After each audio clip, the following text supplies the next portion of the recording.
We are starting a new series called Heaven's Hospitality, welcoming someone who's not like me.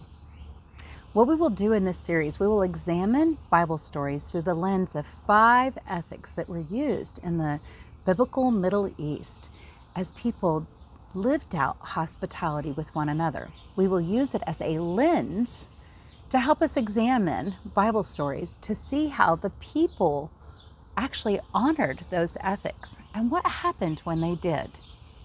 In today's Bible story in Genesis 18, 1 through 10, we're going to look at Abraham and the 3 visitors. I want you to ask the questions: did Abraham act communal?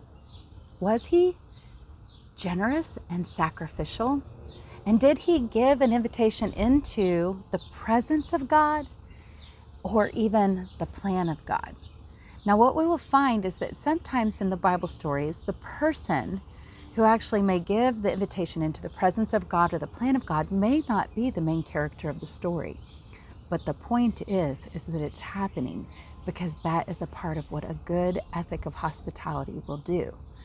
So today in the Bible story in Genesis 18, 1 through 10, let's see what happens.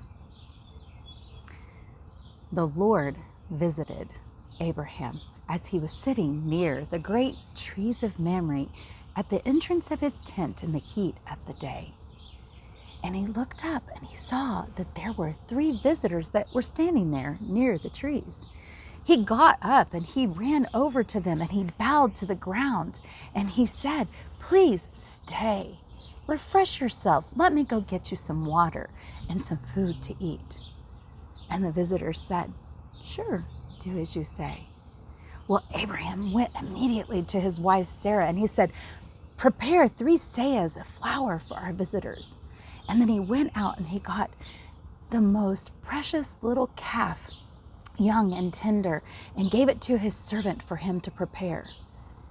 And then he got some milk and curds and took the food once it was prepared and went out to the visitors and gave it to them at the tree. And while they were eating, he stepped aside and waited. Well, one of them said, "Well, where is your wife Sarah?" And he said, "She's back in the tent."